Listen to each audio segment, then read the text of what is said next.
প্রিয় সাংবাদিক ভাই ও বোনেরা, আসসালামু আলাইকুম।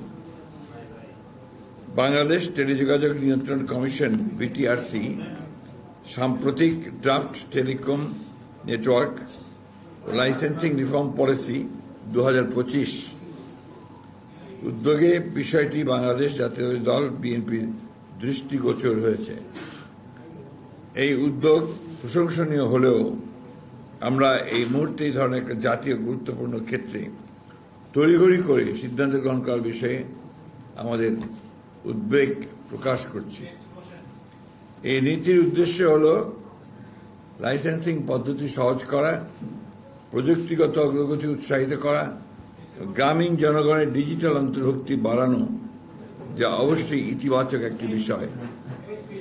তবে খসড়া নীতিমালাটি বিশ্লেষণ করে দেখা যায় যে এটি গুরুতর সমস্যা রয়েছে, যা টেলিকম খাতে সমতাভিত্তিক ও টেকসই উন্নয়নে বাধা দিতে পারে।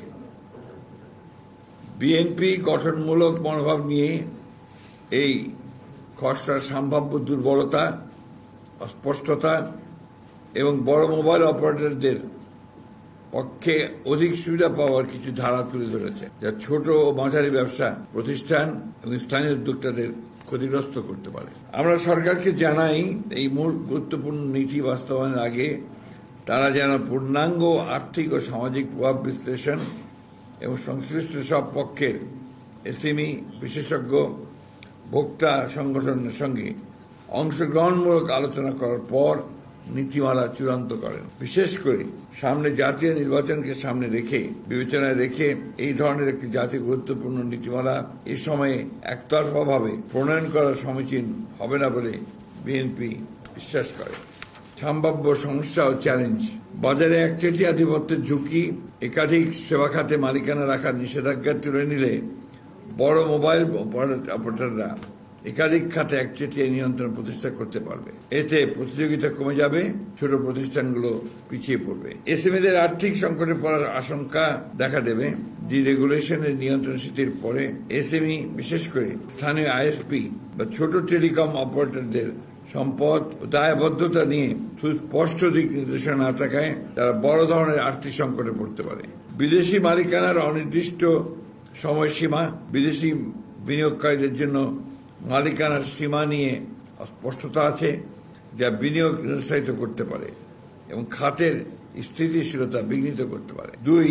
অস্পষ্ট ও অনির্ধারিত বিষয়: ক্রস ওনারশিপের ফাঁকফোকর, উলম্ব ও সমান্তরাল মালিকানার বিষয়ে পরিষ্কার ব্যাখ্যার অভাবে বড় কোম্পানিগুলো আরও বাজার দখল করে নিতে পারে। এন্টারপ্রাইজ সার্ভিসের সীমা অস্পষ্ট। মোবাইল অপারেটরদের ফাইবার ভিত্তিক ব্যবসা সংযোগ সেবা কোথাও সীমাবদ্ধ, তাই স্পষ্ট নয়, ফলে বিবাদ ও অসাম্য তৈরি হতে পারে। নতুন প্রযুক্তির বিষয়ে স্পষ্টতা নেই। স্যাটেলাইট ব্রডব্যান্ড বা নতুন ডিজিটাল সেবা নিয়ে নীতিতে কোনো সুস্পষ্ট দিক নির্দেশনা নেই, যা বিনিয়োগকারীদের বিভ্রান্ত করতে পারে। 3. বড় মোবাইল অপারেটরদের প্রতি পক্ষপাত। একক লাইসেন্সের বাধা এসএমইর জন্য আইএসপি লাইসেন্স একীভূত করার ফলে বড় প্রতিষ্ঠানগুলো সুবিধা পাবে।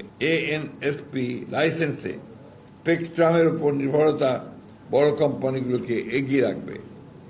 ফিক্সড টেলিকম লাইসেন্স করা থাকলেও সারা দেশে সেবা দিতে হবে, উচ্চমান বজায় রাখতে হবে, যে এসএমইদের জন্য চ্যালেঞ্জ হয়ে দাঁড়াবে। বড় কোম্পানির অবকাঠামো আধিপত্য: বড় মোবাইল কোম্পানিকে এন্টারপ্রাইজ ব্রডব্যান্ড বাজারে প্রবেশ করতে দিলে ছোট কোম্পানিগুলো প্রতিযোগিতায় পিছিয়ে পড়বে এবং একচেটিয়া পরিবেশ তৈরি হবে, যা দেশের সার্বিক অর্থনীতির ওপরও বিরূপ প্রভাব ফেলবে। নীতিমালায় বিদ্যমান অপারেটরদের সুবিধা: কিছু নীতিমালায় স্পষ্টভাবে বড় কোম্পানির সুবিধা বজায় রাখা হয়েছে, যা প্রতিযোগিতায় নয় বরং আধিপত্য বাড়াবে। তাছাড়া খসড়া নীতিমালায় লাইসেন্স ফি, শর্তাবলী, কার্যকারিতা ইত্যাদি বিষয়ে বিস্তারিত কিছুই প্রকাশ করা হয়নি, যা স্বচ্ছতার অভাব নির্দেশ করে। আমরা সরকারকে আহ্বান জানাই, এসএমই, প্রযুক্তি বিশেষজ্ঞ, গ্রাহক সংগঠন সহ সব পক্ষকে নিয়ে খোলামেলা আলোচনা করার পর যেন এই ধরনের একটি গুরুত্বপূর্ণ নীতিমালা চূড়ান্ত করার সিদ্ধান্ত গৃহীত হয়। সেই সাথে এই প্রস্তাবিত নীতিমালার একটি পূর্ণাঙ্গ আর্থিক ও সামাজিক পরিণাম বিশ্লেষণ করা হোক। বিশেষ করে এসএমই ও স্থানীয় ব্যবসায়ীদের সম্ভাব্য ক্ষতি, কর্মসংস্থান হ্রাস এবং অর্থনীতির উপর প্রভাব বিবেচনায় রেখে এটি করা গুরুত্বপূর্ণ। এই ধরনের জাতীয় পর্যায়ের টেলিকম নীতি প্রণয়ন অবশ্যই সতর্কতা, স্বচ্ছতা ও অংশগ্রহণ নিশ্চিত করে নিতে হবে। সামনে জাতীয় নির্বাচন থাকায় তাড়াহুড়ো করে সিদ্ধান্ত নেওয়া উচিত হবে না। বিএনপি বিশ্বাস করে সবার জন্য উপকার বয়ে আনে এমন নীতি গ্রহণযোগ্য। ডিজিটাল সংযুক্তির মাধ্যমে সমতাভিত্তিক উন্নয়ন ও ডিজিটাল নিরাপত্তা ও সার্বভৌমত্ব রক্ষার অঙ্গীকারী আমরা কাজ করে যাব। আপনাদের সবাইকে ধন্যবাদ। আল্লাহ হাফেজ। বাংলাদেশ জিন্দাবাদ।